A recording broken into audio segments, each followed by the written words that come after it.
Hello guys, I'm Veronica, a slightly older storyteller. My sister kind of reads stories like these and introduced me to this world. We have seen a lot of horrible stories about bad mother-in-laws, and my sister thought that maybe I should redeem our image a little. I also happen to be someone's mother-in-law. But unlike many stupid women, I actually considered my daughter-in-law, Emily, one of my own children. Emily and my son Jim had been together since school, so I have known her for a while. They got married fresh out of college and started to live 2 cities away. Jim and Emily were like the perfect couple to everyone around them. I too thought that their love transcended everything bad in the world, but turns out I was wrong. It was by pure chance that I discovered that my son was cheating on his lovely wife. I was out with my friend for some coffee when I spotted my son at the other end of the street. I thought I was seeing things because he wasn't supposed to be in my city. Jim never said he was coming either, but he was there, going to Target after parking his car.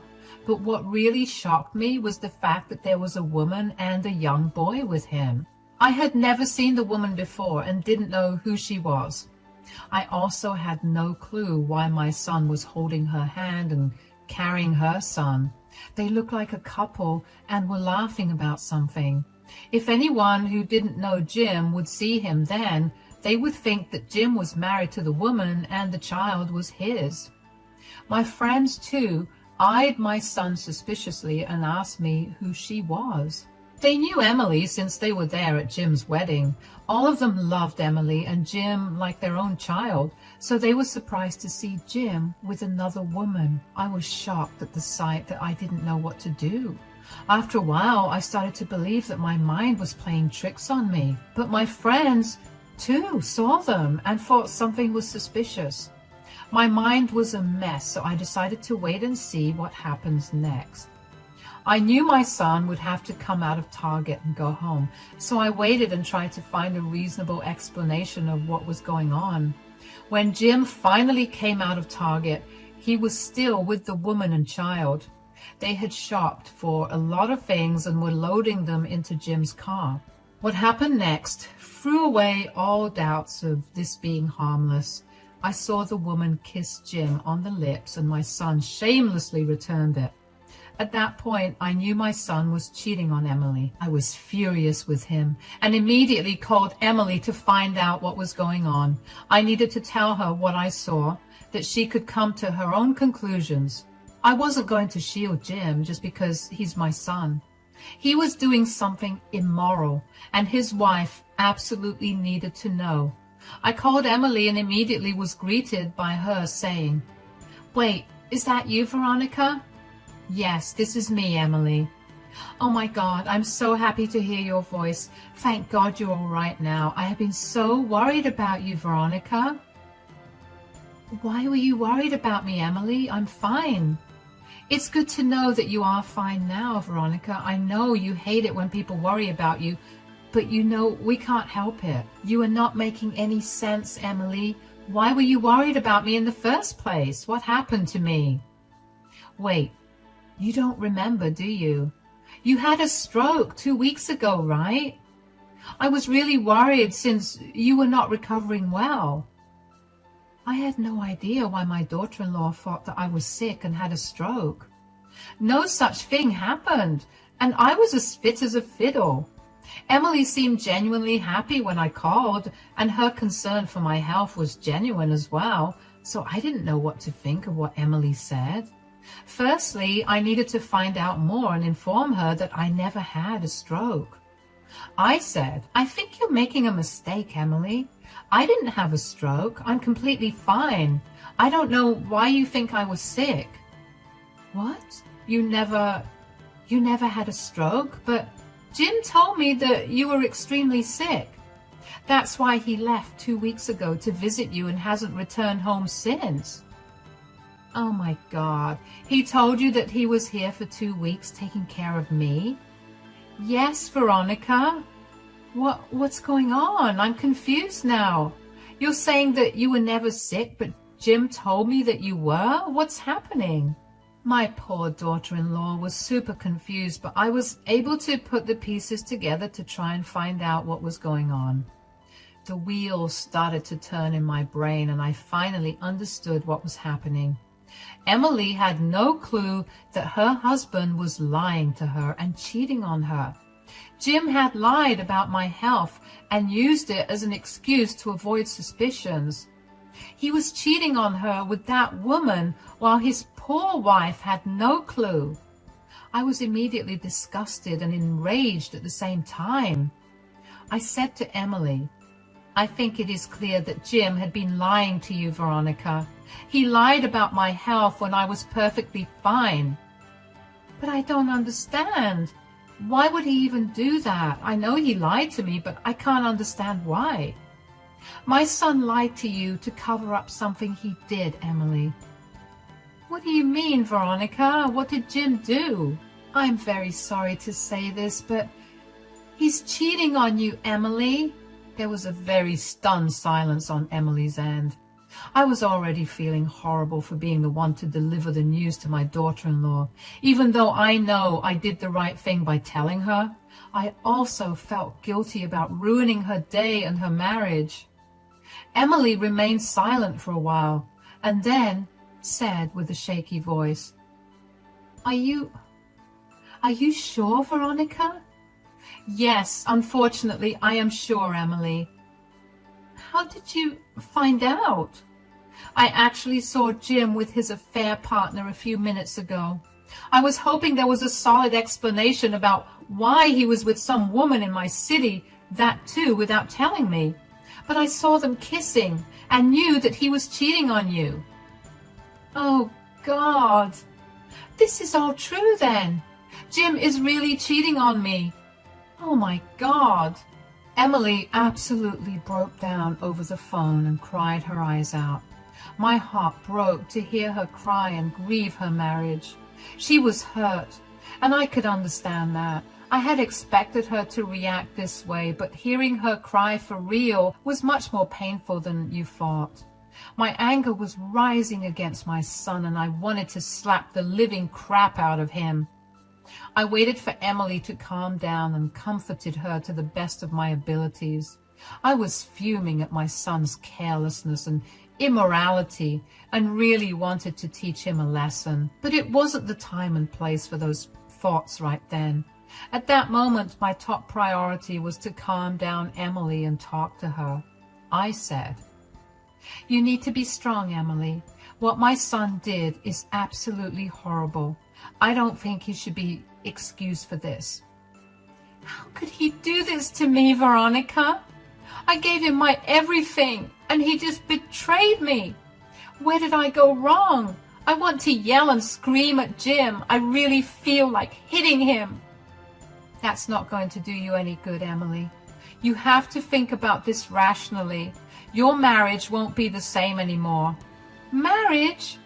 What marriage are you talking about, Veronica? There will be no marriage after this. I will not stay with someone who blatantly lies to me and cheats on me." When Emily flared up in anger, I felt a little relieved. I didn't want her to pity herself. I wanted her to take action and teach Jim a lesson, just like I wanted. We women are not weak and won't let anyone walk over us. I wanted Emily to be strong and do something to make sure Jim pays. If she was really going to divorce him, I would wholeheartedly support her and even encourage her to do it. Disloyal men had no business getting innocent women into their trap. I said, "That's the reaction I wanted from you, dear. It's natural for you to be heartbroken, but you will be better off being angry at him than feeling sorry for yourself." "You are right, Veronica. It's just that I'm wondering if any of this is my fault." "You will never think of these things again, Emily. None of this is your fault.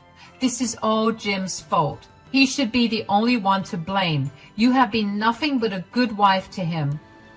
"I guess you're right, Veronica. Thank you for being so supportive. I can't believe he uses you as an excuse to cover up his affair. Do you know who the affair partner is?" No, Emily, I have no idea who the affair partner is, but I did see that she has a son with her. She's not one of Jim's old friends, that's for sure. Don't worry, dear. No matter who she is, I will find out. Then we will figure out a way to teach my son a lesson. I was determined to find out the whole story about what was going on. I didn't want to dish the affair partner straight away. I had no idea if she knew that Jim was married or not, so I wasn't going to jump to conclusions and accuse her of being a homewrecker. However, I needed to know who she was and what my son was doing.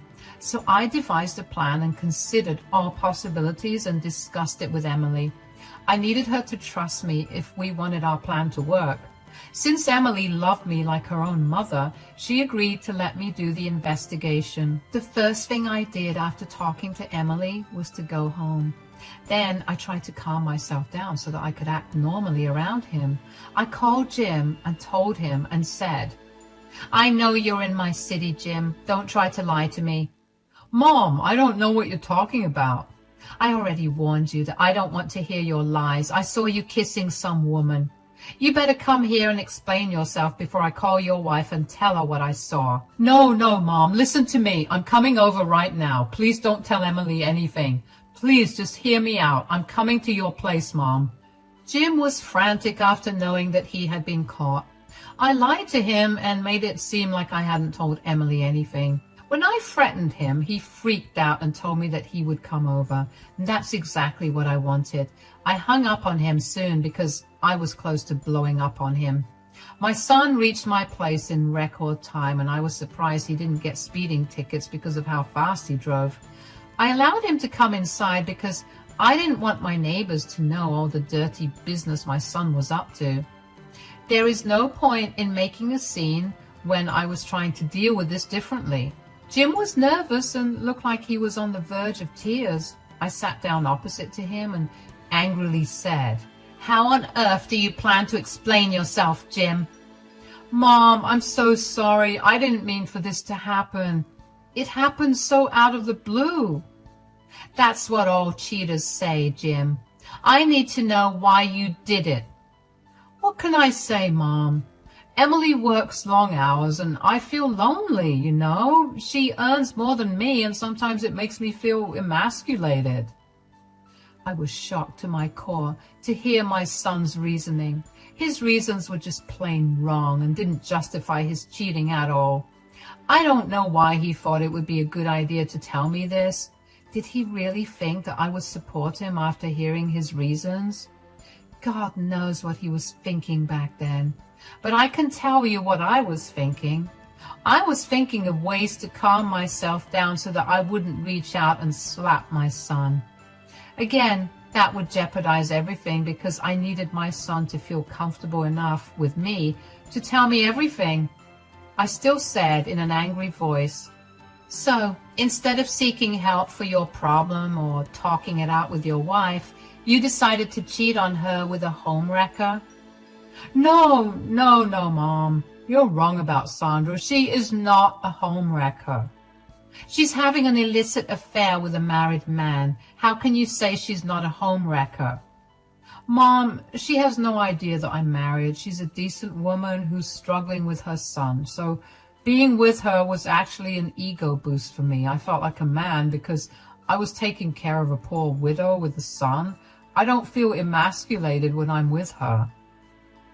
That took several mysteries off my list.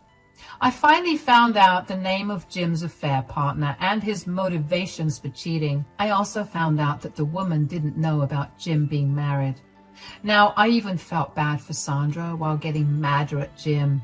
Still, I didn't touch him or beat him into oblivion. Instead, I said, "What you did is extremely messed up, Jim." "I know, Mom. Believe me, I know that already." "What do you want to do now? Do you want to leave Emily?" "No, Mom. I really don't want to leave Emily. She's the love of my life. Plus, I'm pretty dependent on her in a lot of ways as well." "Then you shouldn't have cheated on her. Do you plan to leave Sandra then?" "I don't know, Mom. Sandra really makes me happy and I like being around her son. I get everything from her that I don't get from Emily." I still can't believe I raised an absolute joke of a man like Jim. I was severely disgusted with him and wished he wasn't my son. Even after being caught, Jim wasn't exactly willing to give up any of his partners. He was trying to make himself the victim by saying he only felt complete when he was with 2 women. I have no idea how he could say those words in front of me without feeling embarrassed. Instead of getting up and strangling the life out of him, I decided to try and be his friend. I had no intention of forgiving him. I just wanted him to be comfortable enough around me so that I had the time to execute my plan. I looked at him and said, "You need to tell me more about Sandra. She seemed like a nice woman. It's unfortunate that she's a single mother." "I'm glad you're not angry at her, Mom. She is a nice woman, and her son is also very lovely." I slowly started to get information out of my son about Sandra. Now that I knew that she was also an innocent victim, I wanted to track her down and inform her about the situation. Sandra really did seem like a nice lady, and I didn't want her to bring her innocent son around my pathetic one.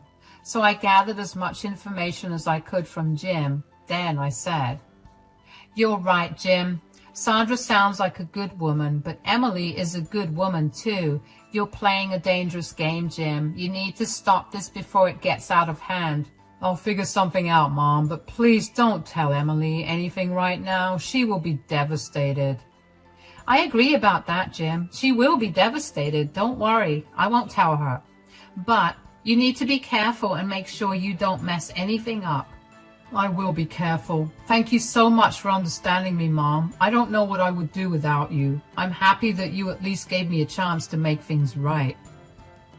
No, I wasn't giving my stupid son a chance to make things right. I wasn't some gullible woman he could fool. I knew very well that he wasn't going to end the affair anytime soon. Jim really thought that I would let things go and hide the fact that I knew about his affair. He was thanking me for hiding his affair so that he could do whatever he wanted with these women. He had truly turned into a horrible man, but I was going to show him that karma always comes for people like him. After Jim left that night, I called up Emily and explained to her what was going on. She was furious as well and told me clearly that she sees no future with Jim anymore. She was happy that they never had a child together because she didn't want to remain tied down to Jim after this. I knew that deep down Emily was still grieving and was heartbroken. She had wasted years of her life loving a disloyal man who had no regard for her feelings. Emily was ready to end the relationship, but she wasn't going to inform him about it yet. Over the next few days, I did my best to find out more about Sandra. My friends turned into social media stalkers and made them use all their connections to find her. Ultimately, with sheer determination, I found her. I was able to catch her when she was leaving from work and my son was nowhere around.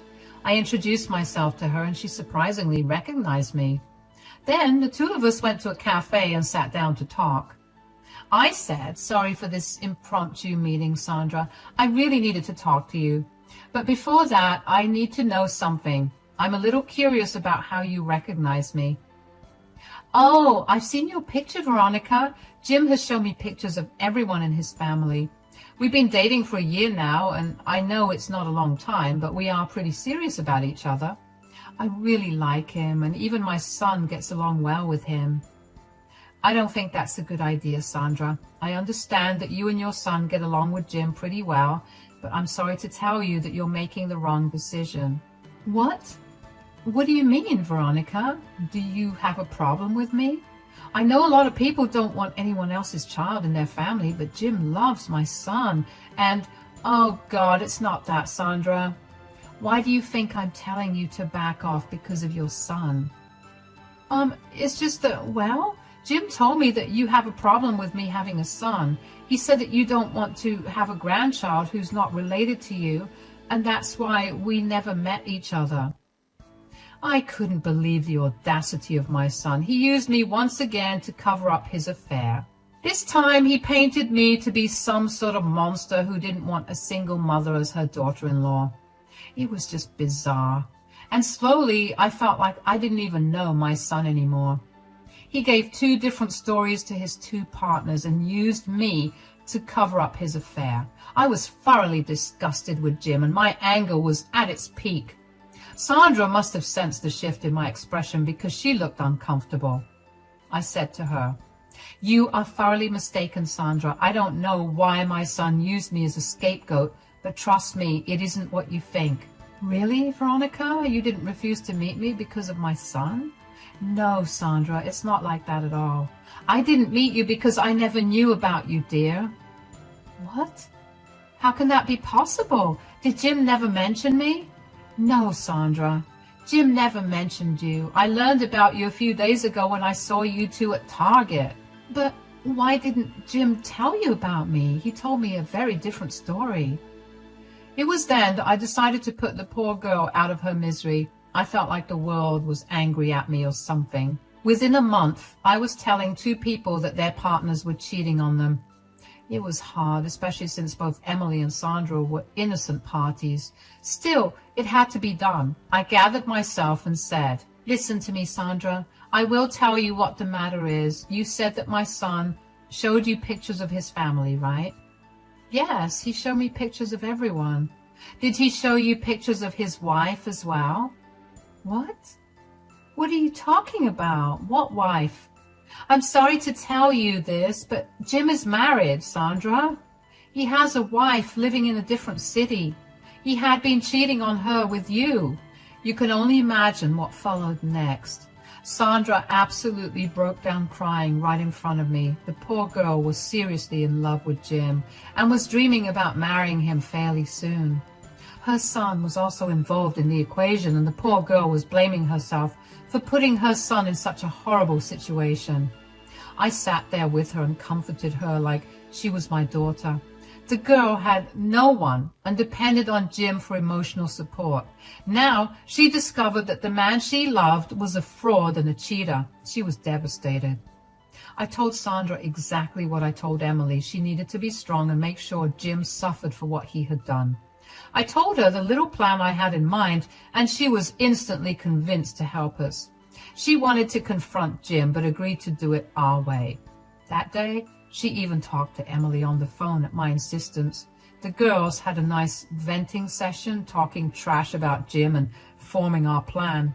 Then it was time for the big show. I knew that the plan I made would take me away from my son, but I didn't care about it one bit. He had done something horrible and used me to cover up his dirty work. I wasn't going to just be a doormat and accept what he has done. As far as I was concerned, he wasn't my son anymore. I didn't raise him to be an evil guy like this, so I was prepared to lose my son because I didn't want to stay in contact with him anyway. A few days after I met Sandra, I called my son Jim over to my house for a little meeting. He happily came to see me, thinking that nothing was wrong. You can imagine his face when he walked in and saw Emily waiting for him. He looked super nervous and said, "Hey, Emily, what are you doing here?" "Oh, hi, Jim. I'm here to see your mother, who's been recovering from a stroke. She looks all fine and dandy to me." Yes, she recovered really fast. She's been home for a few days now." "That is very interesting because Veronica says that she never had a stroke to begin with." "Care to explain why you used me as an excuse to cover up your affair?" "Mom, what are you talking about? What affair do you mean?" Jim was trying to act all innocent, but was failing miserably. He was actually shaking and sweating a lot. He was nervous because he knew he was caught. But he still had no idea how serious the situation was for him. He was mumbling and stuttering to come up with an explanation and ended up with this stupid question. Just as he asked me that question, Sandra walked into the room. Jim's eyes went wide as he spotted Sandra casually strolling into the room. He was now very pale and kept looking between Sandra and Emily. He gulped hard and looked at me for help, but my smirk told him everything he needed to know. Sandra walked in and said, "Do I need to explain to you what affair your mother is talking about, Jim?" "I don't know. Maybe she's talking about the affair you had with me." "What? Sandra, what are you doing here? What's going on?" I will tell you what's going on, Jim. You have been caught red-handed having an affair and lying to Sandra about how you're single. No, I didn't. What's the use of lying, Jim? Emily and I both know the truth thanks to your mother. Jim looked at me like he hadn't expected me to sell him out. He looked very disheveled and was still shaking from anxiety and shock. He had the most stunned expression on his face and said, Mom, did you tell them everything? You promised that you wouldn't tell anyone. How could you betray your own son? Shut up, Jim. You have no right to tell me these things. You are the one who betrayed 3 women. You used all 3 of us to do whatever you wanted. Did you think that we would just let it go? You have some nerve talking about betrayal, Jim. You were the one who horribly betrayed us all. I spent years loving you. I trusted you with my heart and even introduced you to my son. Have you no shame, Jim? How could you do this? Emily and Sandra kept lashing out at Jim, who now sat down on the floor to deal with their onslaught. The 2 girls got their anger out on him and absolutely destroyed him mentally, just like he destroyed their lives. At the end of the session, Jim was reduced to tears. He was begging them both for forgiveness and to show him some mercy. He cheated because he wanted to feel masculine, but now he looked like a pathetic guy who couldn't even hold his head up. Sandra left the house after telling Jim that they were over. She told him that she would block him everywhere and tell everyone she knew what a horrible man he was. After Sandra left, Jim started to beg Emily not to leave him. He was desperate to have at least one woman in his life. He even asked me for forgiveness and told me to help him win Emily's forgiveness. I ignored him and told Emily to do what she wanted. That's when my daughter-in-law pulled out the divorce papers that she had prepared before coming to visit me. Jim took one look at those papers and immediately knew what they were. He started to cry loudly and begged Emily not to leave him. Emily simply served him and told him that they were done. After that, I pretty much had to kick Jim out and tell him not to show up at my house again. That night, Emily stayed with me, and later Sandra joined us with her son. We had a great time together, getting rid of all negative feelings so that we could put Jim's chapter behind us all. I'm sure you want to know what happened next. Well, Emily divorced Jim and got a hefty settlement. Since Jim only did freelance work, he didn't have much money left after the divorce. He used to be more or less dependent on Emily, and the cheating meant that he didn't get a cent of alimony in our state. He was kicked out of their shared apartment and had to go door to door for shelter. I refused to house him, and so did most of his friends who got to know about the affair. He has since expressed remorse for his affair, but karma is still after him. My son has managed to find very cheap accommodation with 4 roommates and is barely scraping by. He lost all the people in his life and is deeply regretting his actions.